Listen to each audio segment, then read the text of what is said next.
It is my honor to be with you all today, and it is my distinct privilege to bring to you a personal message from His Majesty, King Charles.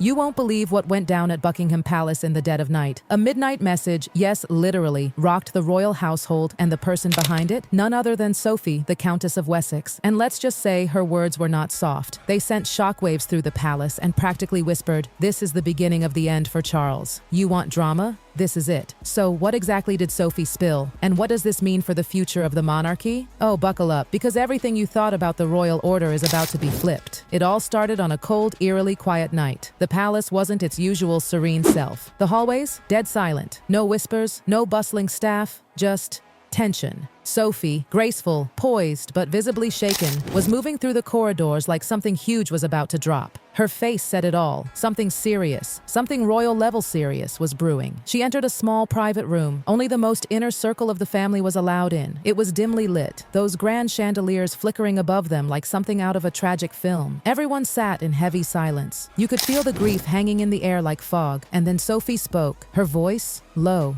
gentle. But oh, it hit like thunder. She revealed the truth about King Charles's health. And no, it wasn't good. Despite the king's public appearances, the waves, the handshakes, the carefully orchestrated smiles, it's all a facade.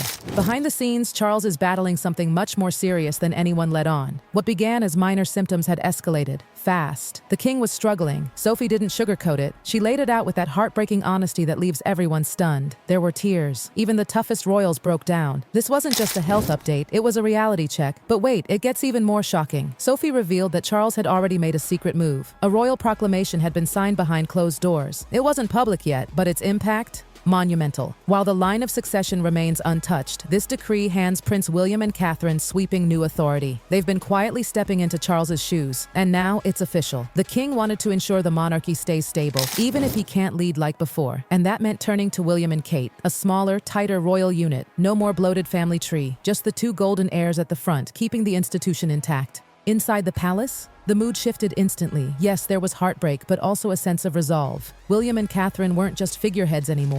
They were the monarchy's present. And the queen? She may still wear the crown, but the future is clearly in Kate and Will's hands now. And let's not skip this. Why Sophie? Why her? Because she's the real backbone of the royal family, whether the world sees it or not. Sophie has never chased fame or begged for the limelight. She's always played the long game, calm, composed, the one you call when everything's falling apart. And when the family found itself staring into the unknown that night, it was Sophie who stood up and faced it. And she didn't just talk. Her entire presence spoke volumes. A glance, a hand on a shoulder, the way her voice trembled just slightly as she shared the king's condition.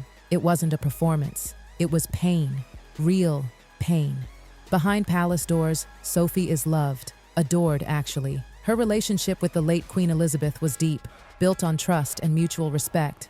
And now, that same bond exists between her and Charles. So when the king needed someone to deliver the hardest message of his reign, he chose her. She's been representing him at events, reading his letters aloud even when her voice cracked with emotion. And the moment that broke everyone, when she read his words during the Bosnian anniversary, she could barely hold back the tears. Those were Charles's words, but it was Sophie's heartbreak we all felt. From the start, Sophie had to work for her place in the family. She didn't marry into instant power. She earned every ounce of respect. Whether visiting hospitals, supporting charities, or comforting a grieving crowd, she's always there. Quiet, steady, and kind. And now, as the king fights for his life, Sophie has quietly become his pillar, his voice, his emotional compass. Let's talk about the king. Charles may have taken the throne with grace, but he also carried the ghost of his mother's legacy and the crushing weight of the crown. Outwardly, he looked calm, polished, but beneath it all, he was struggling. It started in February 2024. A simple hospital procedure turned into something else, something dark. That's when doctors found it, cancer. The palace kept it quiet at first. Charles himself, ever the protector, wanted his family to know before the world did. William, Harry, Anne, Andrew, Edward. All told in confidence before the announcement dropped. When it finally came, the statement was gentle. Charles was starting treatment. He would take a step back from public events but remain active in his duties behind the scenes. They clarified. It wasn't prostate cancer, but refused to reveal more. But the signs were there. His eyes, tired. His smile, strained. Every appearance felt like a reminder of the man behind the king. Human, vulnerable, hurting. Still, Charles didn't stop. Through treatment, through fatigue, he worked, signing documents, meeting officials, guiding the monarchy. It was classic Elizabeth, work before self. But slowly, something became clear. The king couldn't do this alone anymore. So the quiet transition began. No abdication, no drama, just a slow, deliberate shift. Charles looked to William and Catherine. He believed in them, fully, and in secret, that royal proclamation gave them the reins. William would take on global affairs. Catherine, she'd lead the royal family's work with charities and communities. The future had begun. Silently, gracefully. And again, it was Sophie who told the family. Her words didn't just deliver news, they delivered calm, comfort, closure. Even while battling cancer, Charles kept showing up. The palace praised his efforts, his quiet dignity, his unwavering sense of duty.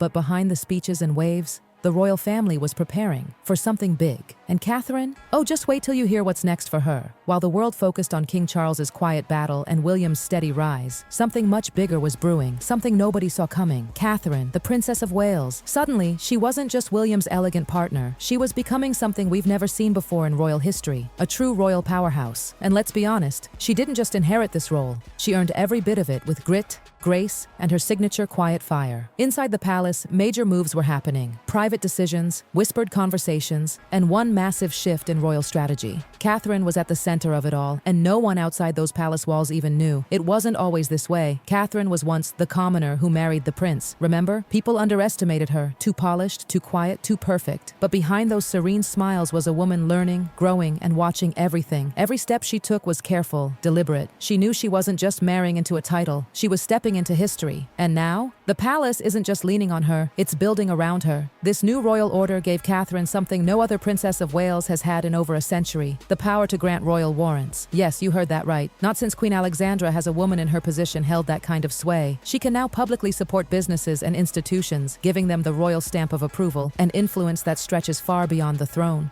But why her? Because Catherine is the perfect blend of modern spirit and royal tradition. She's the monarchy's secret weapon. She brings authenticity. Whether she's speaking about mental health, visiting a children's center, or just placing a reassuring hand on William's back during an event, she connects, genuinely, effortlessly. People believe her because she's real. This new chapter of the monarchy, carefully crafted by King Charles, quietly executed by Sophie, isn't just about keeping the royal ship afloat. It's about making sure it's ready for the next generation. And Catherine is the heart of that generation. Behind closed doors, she's already making moves. Not loud ones, not flashy, but powerful. She's now more involved in royal decision-making than ever. Her opinions shape government briefings. Her instincts guide international charity projects. She and William are no longer the heirs-in-waiting. They're the ones in charge, and the king trusts them deeply, especially her. Remember, this isn't a monarchy stuck in the past. Not anymore. The quiet shift we're witnessing, this smooth, emotion-packed handoff of responsibility, is being guided by a woman who understands the world outside the palace gates. Catherine isn't just reshaping the royal family, she's redefining what it means to be royal. And the public? They've noticed.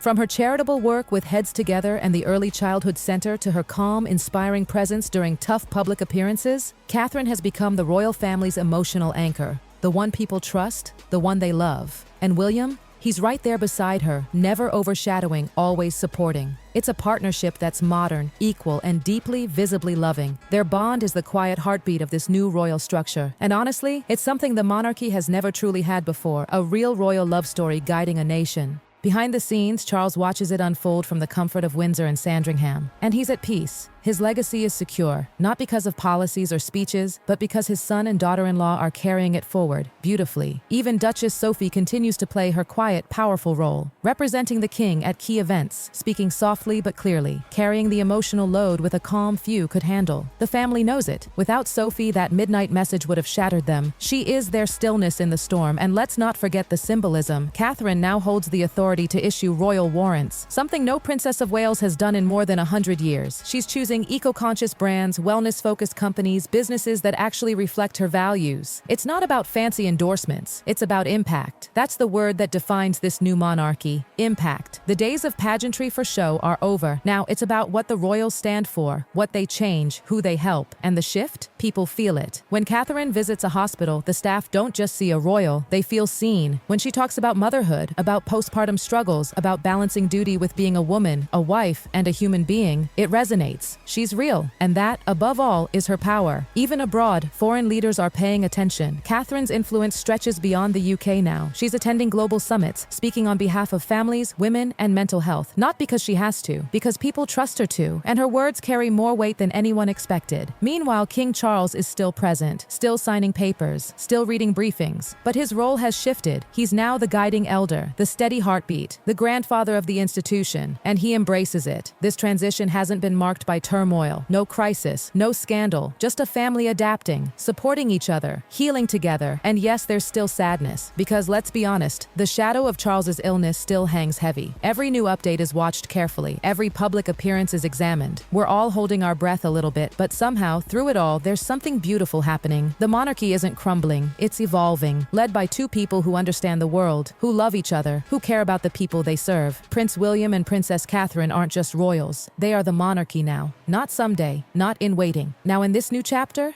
it's already begun. No crown needed, no announcement made, just a nation watching two young leaders carry centuries of tradition with kindness, humility, and a quiet, powerful strength. So what do you think of this monumental shift? Has Sophie's message finally opened the door to a new royal world? Let us know in the comments. And if this kind of raw, heartfelt royal insight is your thing, don't forget to like, share, and subscribe for more. Because trust us, the story is just getting started, and you won't want to miss what's next.